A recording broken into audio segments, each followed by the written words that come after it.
when DJing took over, it was more about me going, you know what, as much as I love dancing, I want to make people dance. Grammy award-winning producer, remixer, DJ. From R&B to soul to disco, all of that really informed the foundation for me musically. A house music legend. You are the creative, and if you don't feed that, and if you don't make the decisions that sit well with your spirit, ultimately you'll crash. Moments in Music. Welcome to Moments in Music, a podcast where we get to know our guests through the records that define them. My name is Lucy, aka Monki, and on today's show we have a house music legend. It is the man himself, Roger Sanchez. Hi Roger. Hey Monkey. How's it going? Good. Good stuff. I just wanted to say I was listening to your track on the way here again. I was listening to that again. That old chestnut. I was listening to it on the way here in the car, and it really struck a tone with me. Which one? The part of getting your car towed in the morning? Just the whole thing. If for those that haven't listened, go and have a listen. And it's all about just having one of those days. Yeah. Having one of those weeks. And I just had one of those weeks. Oh. And it put a massive smile on my face. Good. Listening to it. That is the reason why I made that track. Yeah. Honestly. I'm glad it connected with you on that level. It did massively. And Sorry, I was kind of just laughing in the car, to be honest. It's I've been there. I know what that's like.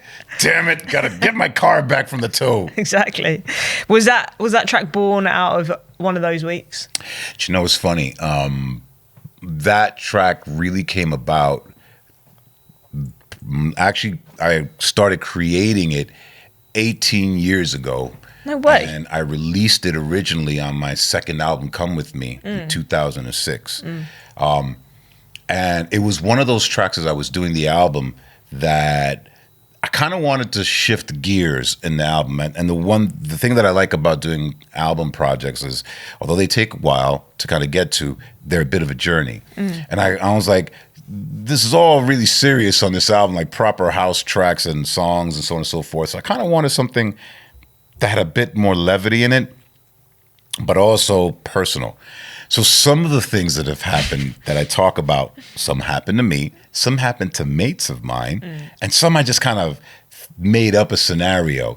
And there's a lot more that I had written and recorded that I didn't use in the final production, just because I'm like, okay, I've kind of gotten to the point where it's like, okay, I think I've got enough kind of relatable stories in there. But the one that, the very first one that I talk about getting your car towed, actually happened when I was dating someone when I used to live in Manhattan, and she had parked her car outside. So it actually happened to my girl at the time, where she came downstairs and her car was gone. It's like, oh man, now we got to go down to the impound yard and pay some astronomical fine just to get it back. So I was like, okay, that could be really interesting to put in this. Yeah. And then I've got my vocalist Jaquita, who did the chorus part of it.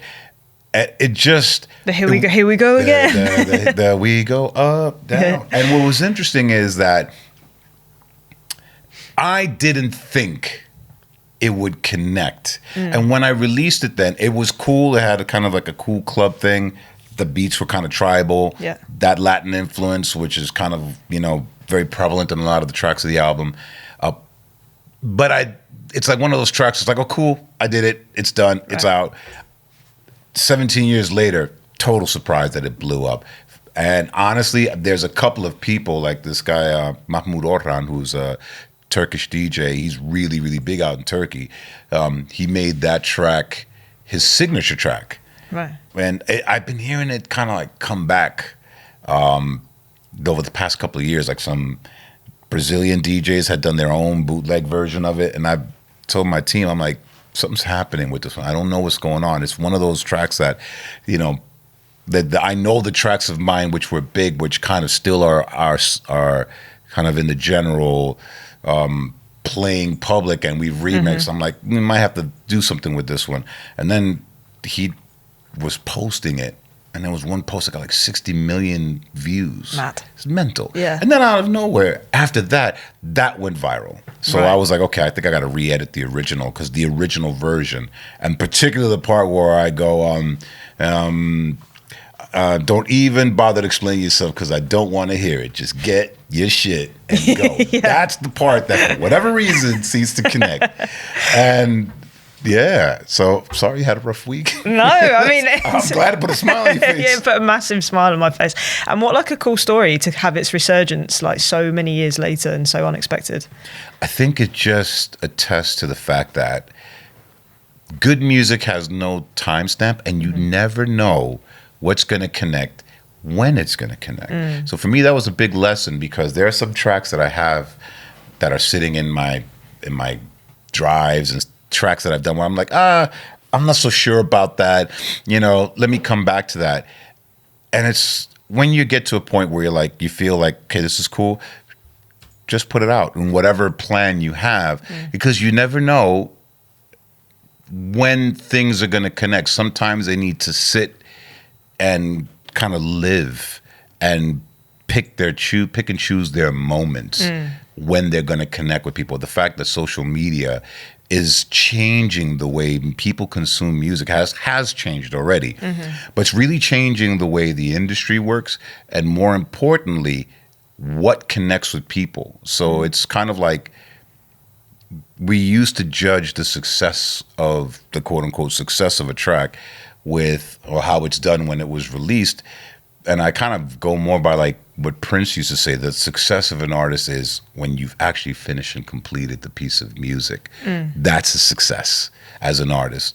And I think that just kind of, brings the point home. It's wicked to see how you've kind of adapted with the social media element of it, because I feel like so many people who have been around successfully. Us old bastards. I tried to put it in a nice way. No, I call it what it is. You don't have to ever put it nicely to me. It was actually a compliment. I appreciate it. I consider the color you. Yeah. You've been around a while, haven't you? But I can imagine for some people it's quite hard to adapt with how music is consumed now. Yeah. But with that record, it's happened quite naturally, but you had your ear to the ground with it and you've done it so well. Yeah. How has it been for you as an artist to see that massive shift? Because the shift was so fast, I felt like. Yeah.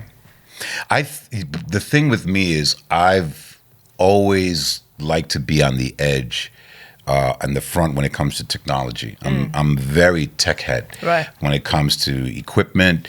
I love my vinyls, switched right into CDJs and USBs as the transition of technology started happening. Right. And I also study human behavior, just kind of as like my little side thing. Yeah.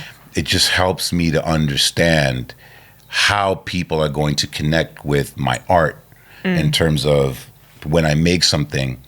Traditionally, there was one avenue to get it out. Because I've been paying attention and really kind of jumped in on social media as it started developing, there's some people that I pay attention to really got their ear to the ground. Guys like Gary Vee, who's really very in the understanding of the fact that what it boils down to is where people's attentions are. And the different platforms and technologies change people's behavior, and it changes the way music and art is consumed and connects. So I don't take credit for how it's gone viral. Yeah. Because literally it was just a blessing. It's like it just happened.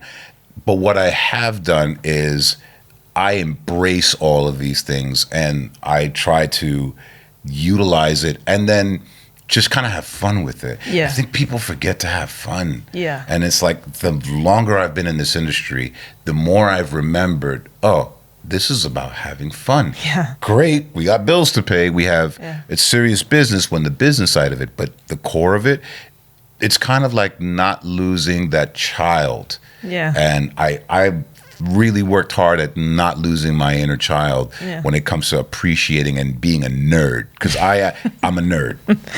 Don't let anybody tell you different. I am a nerd when it comes to music, when it comes to all these things. So I really get into the psychology of what makes it tick. So this is why that worked for me. It's like I said, okay, we're gonna roll with this. Yeah. And it's gonna do what it's gonna do, whether you like it or not. That's the funny thing. It's like not much I could do about it, you know, other than jump on that wave and, you know, hope you got a good surfboard. Yeah, that's so refreshing to hear, by the way. And I think I can connect with that a lot, coming from a music side and also a sports side. Like all these hobbies, these things that you get into, whatever the thing is for you, you do it when you're a kid for fun and joy. Exactly. And like that's the element you never want to lose. We haven't even spoken about any of the tunes yet that you've chosen for us. But rolling back to your childhood, you grew up in New York at a time where music was the life and soul of the city. 100%. Can you talk us through that a little bit? Part of my DNA is very tied to where I grew up, and I really consider myself incredibly fortunate. I didn't have a lot of money growing up. We weren't, you know, very well off. We kind of grew up in Queens and right by the hood. But we had a lot of love in the house, and something that was happening at that point in time in New York City was because it's such a melting pot of different cultures. We had a convergence of Latin, Caribbean, African. I grew up in the birth and the growth of hip hop during that era. So for me, it was like growing up there, the fact that I was an artist, went to the High School of Art and Design, literally put me in the middle of the graffiti evolution and revolution. And I was a graffiti artist at the same time. So I was kind of really in the mix on the early hip hop side. And then as the years went on and sounds were developing, you know, my early days of DJing was cutting up breaks. It was very much like what Grandmaster Flash and a lot of the other pioneers were doing, cutting up breaks of like jazz, funk, soul, just really random records that had something that made people dance, and elongating that break and creating something from it to then transition to when house music started coming out of Chicago. That connected with me in New York at a time when earlier I'd been playing disco, hip hop as it first came out, funk and soul and Latin, which is a big part of my DNA. That was kind of like what was played in my household from my parents from the Dominican Republic. Listening to the radio and hearing different types of sounds from R&B to soul to disco, all of that really just kind of informed the foundation for me musically.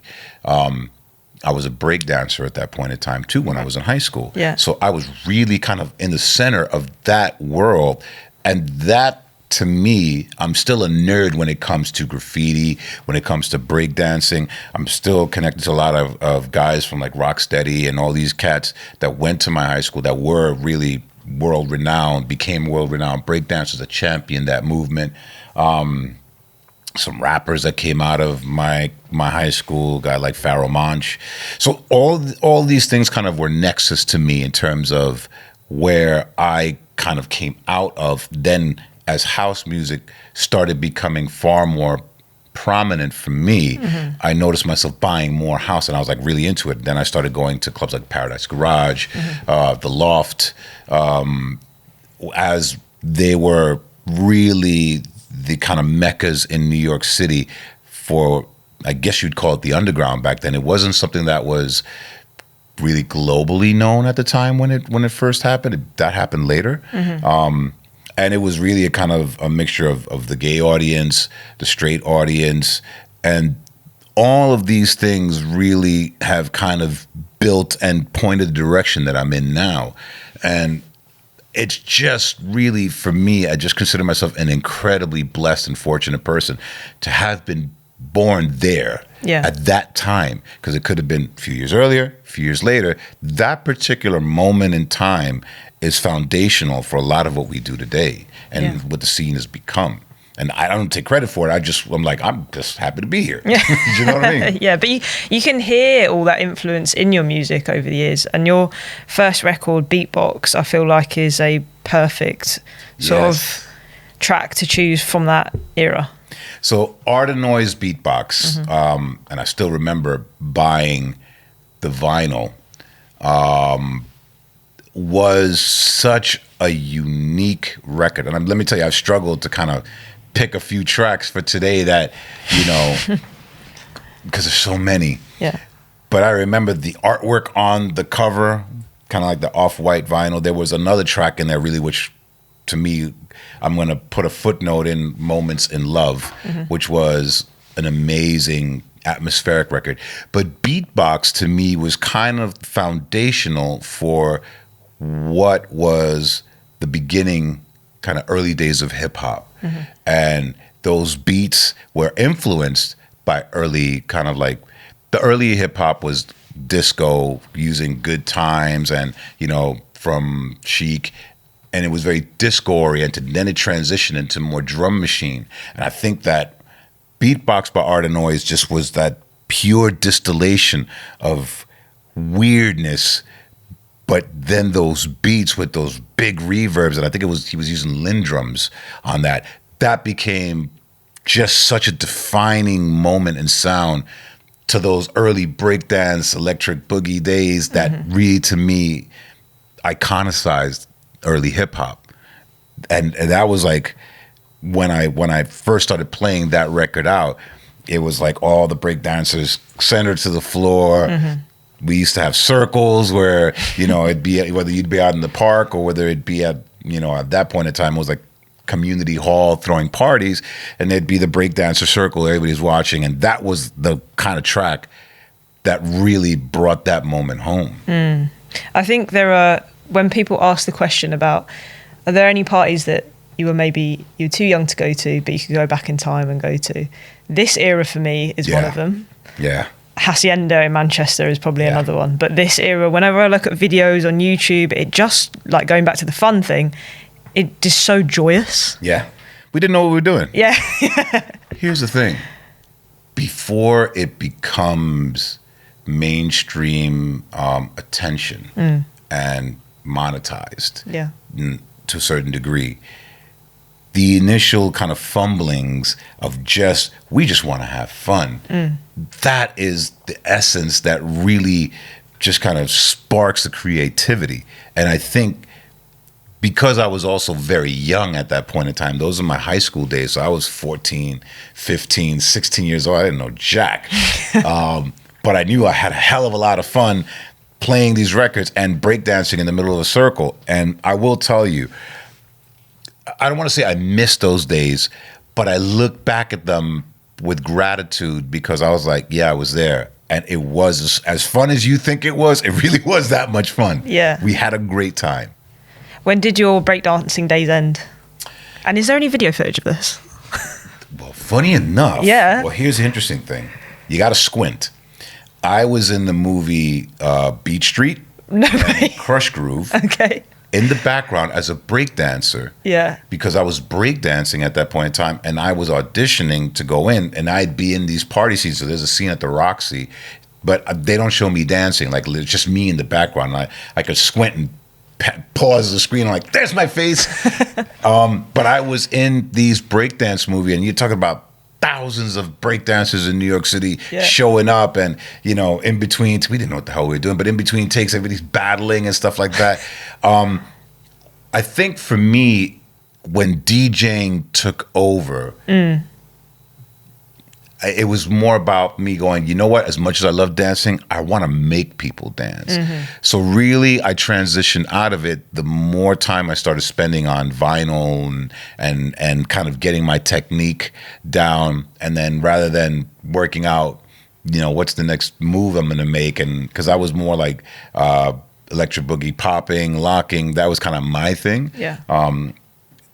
When I kind of said, I kind of want to spend a little more time on the music side, I kind of left that back a bit. So I would say realistically, transitioning out of high school into college, where I was about 17 years old, that was about the time when I started really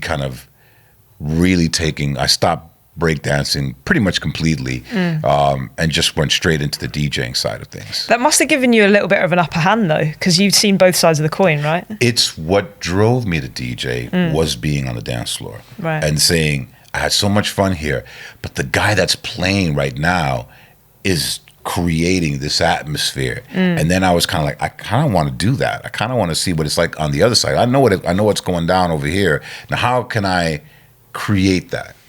So it was always about creation and creativity for me. And let's talk about the transition between hip hop and house. Yes. Bob James is a great reference to use. So Bob James Nautilus, we're still in that early hip hop era. The interesting thing about it is that it was eclectic, taking jazz records, soul records, African records, Brazilian records, and just finding the breaks and the beats.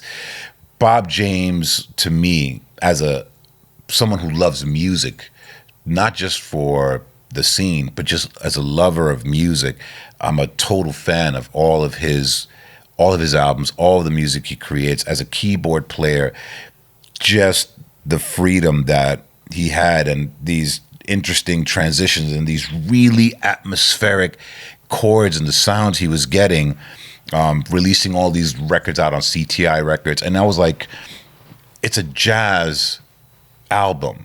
So jazz purists just had no idea what, us young whippersnappers were doing with their jazz records. But Nautilus was one of those ones that then became foundational for so many productions in hip hop. But I would play that dun dun dun dun dun, that break, and the break in the middle I would loop up, which has this really high tone in it, just because the drums were nasty. And all of those elements, but not just the rhythm of the drums, the sound of it. So what I got a lot from Bob James records was a production mentality, a mindset from him, from Trevor Horn, who's also, again, forgot to mention, he was Art of Noise. He then he produced Seal and so many other massive records. The Buggles video, Killed the Radio Star. What I got from these guys was sounds and production technique. So Bob James, to me, was really foundational for getting this really atmospheric sound, and then really getting that groove, and then looping that and cutting that up and turning that into something that's going to drive the dance floor. And then around after high school, after your hip hop days, the Chicago house scene started to blow up, and that really caught your ear. Yeah. As I was buying records in New York City, because I wasn't going to Chicago at that point in time, but in New York I was going to Paradise Garage and the Loft, and those records started really becoming center of the things that I was noticing in terms of what I was playing. Then I would go to the record store and be like, hey, I heard Larry Levan played this track, and I was starting to find all of these early tracks coming from Chicago that were really stripped back. So at that point in time, I was playing, breaks, freestyle, which was kind of Latin hip hop. But then it really morphed into the sounds coming from Chicago, Marshall Jefferson, Jesse Saunders, all of these tracks that were coming over from Chicago really connected with me. And then I would go to clubs, like I said, like Paradise Garage, and started hearing those kind of DJs. The energy that the crowd being in the clubs was responding to those records just kind of made me go, okay, I think if I have to pick a lane, I want to kind of go down this lane a bit more. In terms of the New York City club scene, that was a much more specialized sound and market. And a lot of the guys that were playing, that what was really big in the club scene was like Latin hip hop, freestyle, early hip hop. We're kind of like, I don't know about that gay music that is being. I'm like, trust me, it works. And I just kind of picked that lane. And it connected with me, and from there, here we are today. What was it about the differences in energy from hip hop to house at that time that like really caught your attention? And do you remember Do you remember specifically sort of like the first house record you heard and just being like, what the hell is going on here? Well, energetically, I think hip hop was much more, had started to become more, a little bit more aggressive, a bit more about your crews. In the beginning, you know, when I was first in the early scenes, it was still about crews, but it was more about battling each other and dancing and so on and so forth. It started to become a bit darker for me, and there was definitely a different kind of street energy that was going into it. It started changing. With house music, there was still this kind of communal feeling of love, and it was connecting back to the disco era. So there was that fun and really focusing on the dancing aspect of it. Yeah. And to me, house music pulled me back into the soul of disco. Right. And that's what, even though it was stripped back, that's what I really connected with. And I mean, I'm back again from Jesse Saunders was one of the ones where I went like, whoa, that's amazing. Like, what is that track? I remember listening to Nitro Deluxe, Let's Get Brutal at the Paradise Garage, which blew me away. So many tracks. And then hearing Marshall Jefferson, the house music anthem, kind of really kind of broke it open. And then it started really becoming a lot more popular, or more people started connecting with the overall vibe of house music. It was a little bit different in Chicago than in New York. In New York, it was really underground, really, really underground, and was more about that late night, after hours vibe. That's what started connecting in New York. And I think in Chicago, it was pretty much that way as well. But it seemed like it felt like it was much more prevalent. And then it just kind of started growing in New York. Then you had guys like Todd Terry, which really kind of added the hip hop element early on. And that changed house to me in terms of, okay, now New York's got some flavor in it. Yeah. It started adding some local flavor to house. Let's talk about your relationship with Todd. Two guys who've been around a long time, very successfully, and seen similar things. What's it like being able to move through this music world with somebody and other peers as well for such a long time and see you both winning, basically? Todd is interesting because my very first tour to the UK that I had ever done, and I had released records on labels like Strictly Rhythm. So my very first Strictly Rhythm tour, Todd was who I was touring with. So, and at that point in time, Todd was already very well known. He had some really big club hits. And I was just this fresh kid out of Queens who had a record called Love Dancing, which I just connected. And Todd kind of took me under his wing on that tour. He kind of sat me down and he goes, look, I like you. You know, you and a lot of people were scared of Todd because he was like really moody and really like, you better have my money. But to me, he was just like, we got on great. And he's like, look, I'm going to tell you a few things that, you know, he was really business minded from the very, very beginning. So he kind of sat me down and was like, here's some things you should be doing to kind of get your business and get your money up and get yourself situated. Do this, get these, you know, get these amount of tracks, go into the studio, connect with this guy, connect with that guy. And just kind of seeing him operate in that first, very, very first tour, really kind of taught me a lot. And he and I really bonded from that point on. We've been boys ever since. And just kind of I was in awe of his production technique and just kind of his mentality of not really caring what people thought. He's just like, I'm going grit. I want dirt. I'm gonna throw, you know, Roger, take dirt and throw it on the SB1200. And, you know, so that kind of mentality also connected with me and really informed some of my musical decisions, just because it's like me, Todd, Masters at Work. There was quite a few people that were in that kind of come up scene from the New York City house era. And hip hop definitely influenced a lot of the kind of foundational beat production that we did, especially like with Kenny and Todd and me. but kind of connecting with these guys, we kind of had this synergy going on with what we were doing. So it's been really cool to see the evolution and kind of things coming full circle in a lot of ways. Yeah, I love watching you guys play every year in Croatia, all of you. It's fun. Yeah, it's so fun, and you guys still are having fun, and you guys still look like you're having fun. And yeah, to your point around Todd, I always feel like when I'm watching one of his sets or on the dance floor on one of his sets, there is dirt in it. You're always just grime. Like... Total grime. Yeah. That's been Todd's, he's like, that's my secret sauce. Yeah. Dirt. He's like, this is my secret sauce, dirt. We all need a bit of dirt sometimes. Absolutely. Let's talk about something that actually has a pretty good bass line. Yeah. Running Away, an anthem. Roy Ayers, one of my all-time favorite, I can't even kind of quantify him in one place. He's a jazz musician that's a disco, funk, and soul musician as well. And what's interesting is he was actually a xylophonist. That's him playing xylophone. That's like his main instrument. Yeah. But has an incredibly soulful vocal that he would put on all of his tracks, and he had this incredible production technique.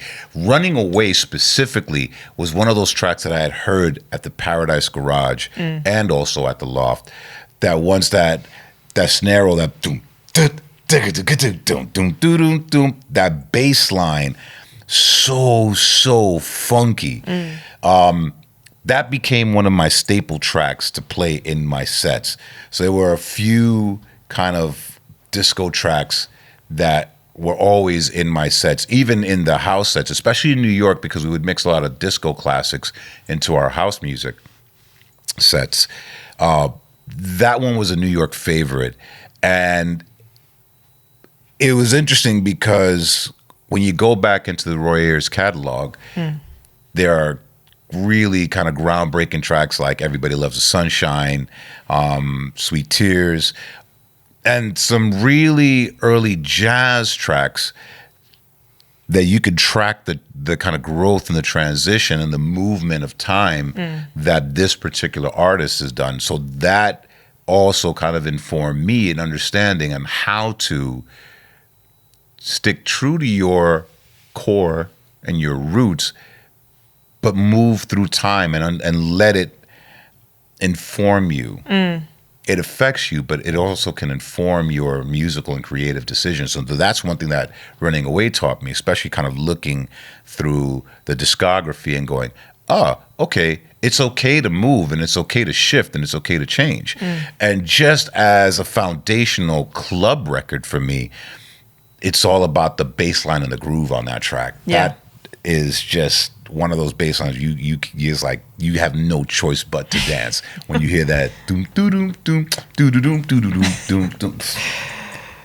I know that talking about the groove and the funk of these kind of tunes and where you've come from musically, where you've grown up, and the DJs that you've grown up with, your peers. Sometimes I find like I listen to the records that you make or you've made, and I listen to things of similar genre who are made maybe by producers who, like, I don't know, grew up in London or Europe or something. And there is something that we are enabled to capture that you guys capture. And I think it is just because, like you said, it's in your blood. It's not just in our blood. And every creation is a result of decisions, which is interesting. What informs your decision is impacted by your environment to a major degree. That includes the culture you grow up in, the cities, or the countryside, or whatever you grow up in. All of these kind of different elements that are kind of hard and ephemeral to kind of really pin down, but they all go into the sauce of the perspective. So me making music is through the lens of the different eras and the different cultural kind of beds that I've grown up in. So because I'm a fan of hip hop and because I'm a fan of disco and soul, there's always that element that creeps into my stuff. Even when I try to, like, I've been coming to the UK since 1990 to kind of give myself a date stamp. And I feel very connected to London. I've heard your Cockney accent. It's very good. Yeah. I've been here quite some time now, so I feel real connected to streets here in London. You know what I mean? But I've spent a lot of time here, so it reminds me of New York in a lot of the social conditions and a lot of the energy. But there is definitely identifiable differences, and because I come here so much and because it feels like a second home and I spend so much time here, there are elements of that I pull into my music and that I try to, funny enough, emulate as well. So we're constantly inspiring and emulating each other. But even with that, I can't quite capture the British, fully the British kind of tone in certain things. And there's some producers that I love what they do. I can't do it like that because my brain isn't wired that way. But I'll take an influence from that and reinterpret it in my way. And this is probably the same thing you're running up into against, where it's like, I really kind of want to make a track that's like this. I've used the same damn drum sounds and the bass, like, this doesn't come out the same way.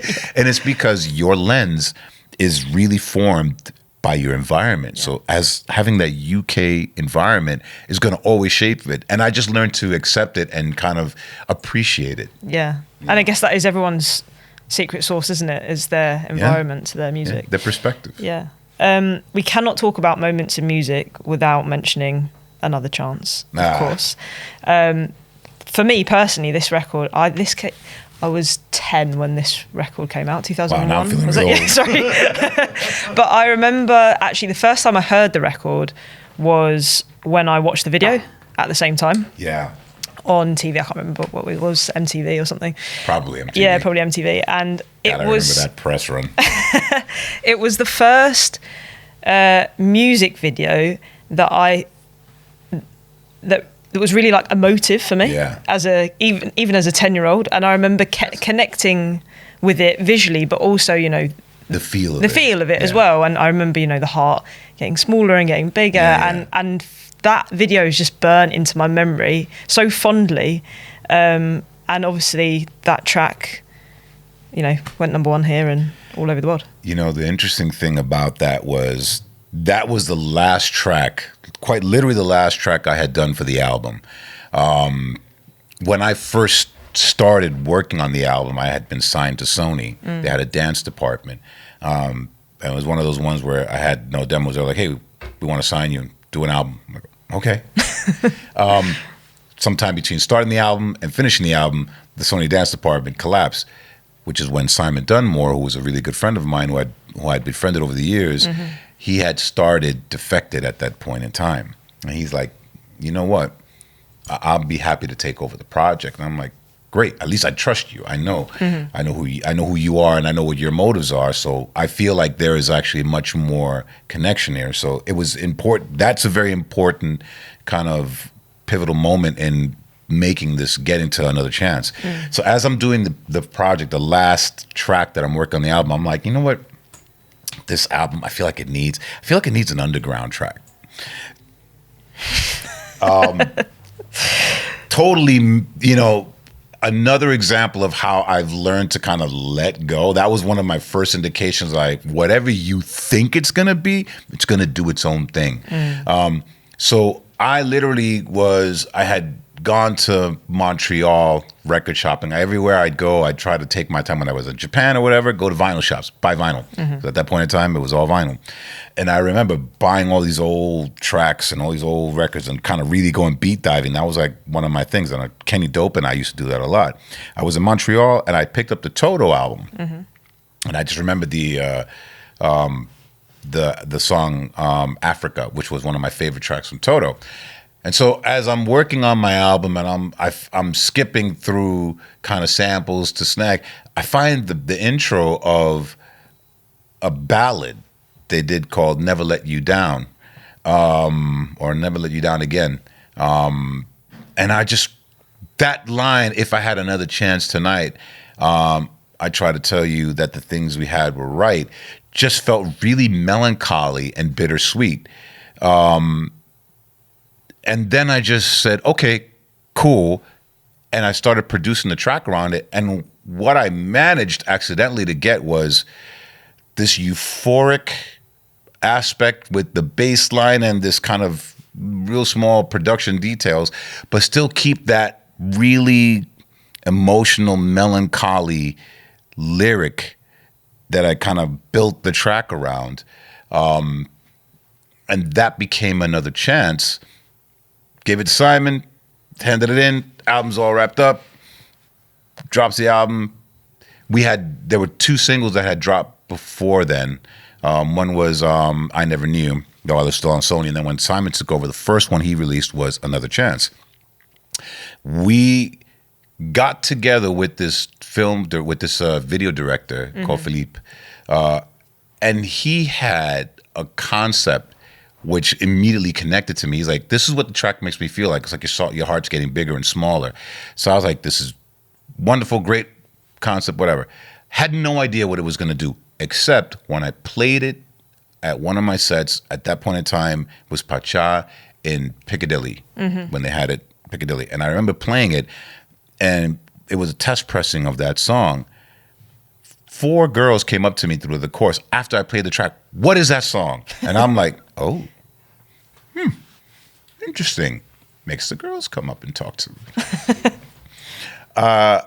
And that's when I had an inkling of it could be something. When it was released and it went #1, we were floored. And I was like, wow, I had no idea. But the video really connected with the emotion of that track. So for me, the most important thing about making that track was that emotional content and those chords and just lyrically what it sent. Now, at the time that record came out, one of my best friends, who was also my manager, unfortunately passed away. And that kind of tied that moment in for me, because then the lyrics, if I had another chance tonight, I'd try to tell you what the things we had to write, really connected with me in a much more profound way. And I think that energy has kind of suffused what happened with that track. And I think that's the reason why people really connect with it on an emotional level. Yeah, it's a moment that people try and formulate and replicate, and you just can't. It's accidental. Yeah. The best moments that I've ever had in terms of creating something are accidental. I one of the people who I really truly admire as a producer, Rick Rubin, his thought on where creativity comes from. It's kind of like you put an antenna up and the universe gives you these creations, and how much you have your antenna up and your openness to it allows you to conduct that track. So for me, that's really what I feel like I do. And I feel like I've been kind of given this blessing. As long as I keep putting my antenna up, going to the studio, even when I don't feel like it, or being on my laptop or whatever it is, and just create. You know, it's like going to a well. Sometimes you're sitting there and you're pumping water and there's nothing coming up until it catches, and all of a sudden all the water flows. That's what I equate. When I take a break from producing music, getting back into it and I don't know if you've experienced this, if you take a break from production, getting back into it is really hard. It's like quitting the gym for a little while and then going back. Sucks the first month. Yeah. But at some point in time, after forcing myself, and literally I'll be there for days, I got a kick, a clap, and a hi-hat. That's about as far. That's all I got. I'm like, I suck. I don't know why. Why do they pay me to do this? I don't know why. Junior Sanchez and I always have this conversation. Something happens from just forcing myself to do it, where it then starts to happen on its own. And then you just kind of, if you just open yourself up, it comes through you. That's what happens to me anyway. So that's kind of why songs like another chance, lost, things like this come, and I'm fortunate that they picked me. When you're talking about going into the studio and it being really difficult for the first couple of days, I feel you on that one. And I feel it's like what you were talking about earlier, when you just decide to let go and let things come to you rather than you trying to get to it, whatever that it is, and you reach more of like a flow state. It's kind of like me asking myself, why so serious? Inevitably, I try to push myself into some place different and unknown. I'm comfortable being uncomfortable. Yeah. And I strive to try to do that so that I don't get stagnant and I don't just repeat myself all the time. And learning to let go sometimes, and I'm highly critical of the things that I do while I'm doing them. But there comes a point where I've become better at letting go now than I used to be. And also ignoring criticism, because what happens is if you allow criticism to dictate your choices and your decision, you sometimes lose the ability to express authentically what you're trying to say or emote when you're creating music. At least that's what happens to me. So there's a certain amount of understanding that I'm going to go in, I'm going to try something, I'm going to try to break patterns just because I find it interesting. And the more fun I have with that, whether I end up with something that I then decide to complete and release or not, I've allowed myself the freedom to try something, fully understanding that I'll probably fail, and being okay with that, because in the act of creation, there really is no failure as long as you're doing something. If it's not where you want to go, that's okay too. Sometimes that path will lead you to some place that, might spark a different direction, or it just might be, okay, well, I tried that. That didn't work. Let me reroute and try something else. And I think I've become better at doing that over time, just because I've learned to care less what people think, honestly. And it's not a conceit. It's more like starting to, it's funny, the longer you do this, if you truly want to express, the more you learn to trust yourself. Yeah. And I think that's taken me personally quite a long time to trust that what I'm doing doesn't totally suck. It could suck a bit sometimes, but it doesn't totally suck. Yeah. And it's about choosing whose opinion you decide to take on board, right? But see, and this is the thing. So to kind of address what I said before, I ignore the opinions. At the same time, I pay attention to them. Yeah. So what I pay attention to are things that I could learn from and go, okay, you have a good point. That's an interesting perspective. What I ignore are things that are trying to be comparative to something else in the market, or a particular direction that I should be doing. And I think that understanding which ones to choose, and not just who to listen to, what to listen to, is something that you develop over time. Some people that have given me some of the best advice have put a lot of crap in along with it. I've just taken me a while to not go, okay, everything you say is right, and everything I think is wrong, or not, or like you're full of crap. I don't want to talk to you. It's got to be. You got to trust yourself to discern a bit more over time, to balance it out. Yeah, it's a hard thing to grasp, and I think, in a way, it's kind of only something that you grasp the longer you're in it. And the more you understand yourself. Yeah. This is really where a lot of people, I find, struggle, where they're in wanting to and appreciating other artists or other individuals. They want to emulate certain things, but haven't figured out how to filter the influences into their own language, and they don't know how to be themselves because the goal isn't creation. The goal is result of whether it's fame, money, visibility, whatever it is. If that's the goal, it becomes a lot harder to kind of figure yourself out. And it's not something that happens quickly. So some people are blessed, they know who they are from the very beginning, and they just have this attitude, this is what I'm doing, I don't care what anybody thinks. Fearless, love it. Takes a while. Yeah. It's a continuous process as well, right? Constantly. Yeah. It's constant, not just evolution, but kind of like giving yourself vibe checks every so often. Just kind of really going, okay, what's my vibe right now? Where's my head at? What am I thinking? Okay, what do I want to say?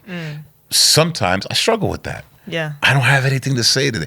I don't know if you've heard the new project that Andre 3000 just dropped. The flute jazz album. Listening to it the other day. Have you listened to the interview that they did on Spotify with him? I think there was a clip where he was talking about, if it's the one they're referring to, the guy was like, well, wasn't it a rap album? And he was just like, I don't have anything to say. So what I found interesting, because I listened to that whole interview, because even before I started listening to the album, and then I actually wanted to hear his perspective. And I found that very interesting because within that saying, I don't have anything, like, what am I going to rap about? I'm 48 years old. I'm getting a colonoscopy. Yeah. He was being funny. Yeah. He was actually being facetious. But within that, the truth is, I don't feel like I have anything to say in that medium right now. Yeah. I feel like I got something to say here. Yeah. So I think that's another great indication of an artist who has just kind of surrendered to saying, you know what? I used to know what I was doing in there because that was who I was at that point in time. I'm no longer that person. My experiences have changed me. Yeah. I'm kind of here now. You can either fight that or you can then embrace it and go, okay, so now what do I do while I'm here? Yeah. And rather than worrying about what other people and previous fans, and it's brave to do that, but at the same time, it's also very cathartic to say, this is who I am right now. And I embrace that. And this is what I'm going to do because this is who I am right now. And I think that's been very interesting for me to hear that because I've gotten to that place quite some time ago. And it's interesting because it's cycled back into me kind of going back into some of my root stuff in terms of a producer and as a DJ and just learning to trust myself more. Yeah. And I think that is really important for people, artists especially, to learn to trust their own process. Yeah. That's a great reference because we all love Andre 3000 and what he did. Amazing. And would we have loved to hear a rap album? Of course we would have. But and you may still hear one. We may still hear one, but at the same time, I love the fact that he made a flute album. Like, it's the most... Middle finger up to everybody. Yeah, I love it. Bizarre thing. Well, what it does is it shows you that when you are able to let go of the fear of someone, of not just ridicule, but of other people's opinion and it being negative, you can then give yourself permission to create. I find that to be something that I've really gotten to grips with, is giving myself permission to have fun, to enjoy, and to love what I love. And that's something that, you know, in the industry that we're in, specifically house music, club music, underground, whatever, this whole, oh, you're not underground, you're crossover, or you're not connecting, this and that, you're not relevant, whatever have, all of those things were things that I dealt with and struggled with for years. I don't talk to anybody about them. It's just stuff that I was dealing with. I had certain people, I've had to change teams. I've had people saying you should go in this direction because this is what's popping. What you're doing isn't happening right now. And in changing the people around me, I've allowed myself to kind of shut out the noise and return to kind of a place where, like, I remember who I am. That's one thing that I find really important. If you've got a lot of people around you that are trying to push you in a direction that doesn't feel right, you just need to cut the noise out. Yeah. I had to do that in order to kind of get to a place where I could trust myself again. Yeah, that's a difficult step to take as well. 100%. Because I can definitely relate to that. I've gone sort of down a path that isn't traditional, I guess. Mm-hmm. Like I decided not to tour as much. I have another business. I'm not doing this 24/7, 7 days a week. And I think when you now have you're potting, it's different. yeah. Trust me, I know. And when you have a team around you and that's their bag, it's difficult to sell that to them. But again, I think people have to remember that these people work for you, essentially. Yep. But at the same time, I can imagine and I understand why it's hard for them to buy into. But it sort of trusting myself and going down a path that isn't traditional has been probably one of the most like eye-opening processes, and also like a relief. Here's the interesting part. It comes down to, because when you have teams are wonderful when they help you achieve what you want to achieve. The downside of a team is there are people that eat from you. So I have a phrase called burning the forest down. And that phrase is that's something that I've done several times in my life. And what that means is I've had to get rid of managers, agents, ex-girlfriends, ex-wife,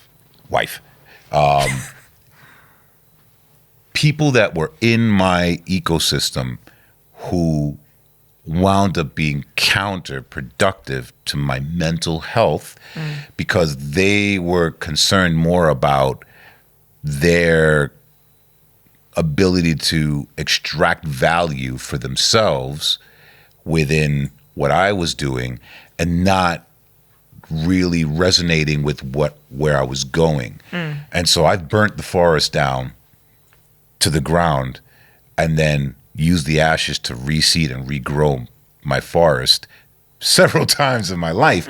But what I've found is I've gotten to a place where now I can recognize if things are starting to shift in a way that doesn't serve me. And I have to be 100% honest with myself at every turn. And that's helped me build a team now that I'm very, very involved. The other part of it was there was a point in time where I kind of handed the business and the decisions over to management and the team. And that was a bit irresponsible of me. I'm very involved in all the decisions. I make the ultimate decisions on everything. But more importantly, I'm involved in all the process. I let them do what they have to do, but I have to take responsibility for the direction of my career and communicate that to my team at all times. It's accountability is something that has really become far more important for me. That informs every decision, including what I make, what I play, how often I'll tour, how often I won't tour, how much money I'm going to budget my life to, depending on what's coming in, because I need more time to live. And I've been a machine on the road for years. And I've really learned, as busy as I am, I take breaks. I didn't used to take breaks. It's very, very imperative to do that. And it goes back to making choices for yourself. Never forget, you are the creative. And if you don't feed that, and if you don't make the decisions that sit well with your spirit, ultimately you'll crash. Because you can only fight yourself for so long before you lose momentum and start crashing. You start being, there was a point where I was confused. I didn't even know what music to produce, what to play.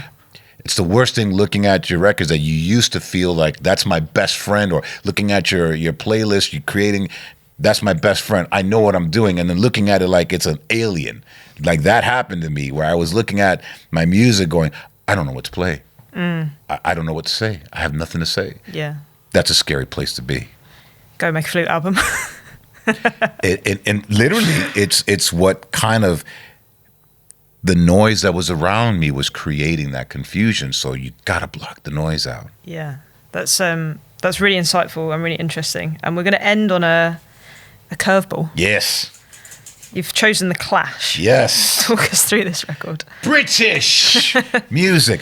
Here's an interesting thing. Back in the kind of breakdancing days, as I like to call them, because my music was so eclectic, I don't think the Brits understand their influence in American music really at the heart of where we're at, because I know Americans get looked at as a lot of the influence, especially when it comes to the hip hop, disco, so on and so forth. But bands like The Clash were massive in terms of some of their tracks at the Paradise Garage, the Loft. I really reference those two clubs because those are very seminal for me in terms of informing a lot of my musical decisions. And for so many people too. And for so many people. But in addition to that, the actual scene. Like I used to play Magnificent Dance, but the one that was a big breakdance one for me was This Is Radio Clash, which I later kind of jacked that bass line for a track that I did called Who Got Funk. Yeah. That dum dum dum dun dun dun dun dun. That was a track I used to drop, and that was like a big breakdance track for me. Kind of in those pre-house days, and I used to just cut up that bass line back and forth. The Clash to me was one of those bands that was weird because they were a punk band. Yeah. And I really, in the 80s, the big record that they had was Rock the Casbah. That was like their big crossover hit in America. But what I was playing even before they had Rock the Casbah as a hit in America was This Is Radio Clash. And then after that, you had Magnificent Dance. All these were actually, Magnificent Dance was before that. But in terms of kind of like what informed the dance floor, they were kind of like a curveball for the dance floor, because then it was like punk stuff that had nothing to do with what was going on with the club scene. Yeah. But it just showed that there's a really dance floor driven sensibility in British music across the board that really connected for me personally, especially within that New York scene. And that to me just kind of reminds me of being in the Village and in Broadway in New York City, and kind of these kids break dancing and me kind of cutting up that track. It's all about that bass line. Sick. I would never have expected you to choose that track, and I wouldn't have expected you to say I used to cut it up and play it to breakdancers. So that's an amazing story to hear. Thank you so much for coming on the podcast. Thanks for having me. We have one thing that we like to do before guests leave. I would like you to choose a record, and we're going to gift that to the next guest. You don't know who the guest is. We leave it as a bit of a secret. If you could give one record to somebody, what would it be? Ooh. Just any record. Any record you like. Here's another curveball. Okay. I was a big new wave fan. Yeah. So I would pick Alphaville, Forever Young. Wicked. Wasn't expecting that one either. I got a few curveballs in there. Yeah, definitely. Thank you so much. Have found this, obviously we've played on the same lineups many times. You kick it, you kill it. But just like as we were going through the conversation, I found this conversation to be, one, really interesting, really insightful, and two, really strange to think that I was watching your video when I was 10 years old, and now here we are having this chat. So it's been lovely. Thank you so much. It just shows you that music connects across time. Yeah. And the fact that we're having this conversation right now, for me, just makes me feel that this is kind of part of my mission, and I'm very just blessed and happy to be here and happy to share this time with you. So thanks for having me on. Thanks, man. Moments in music.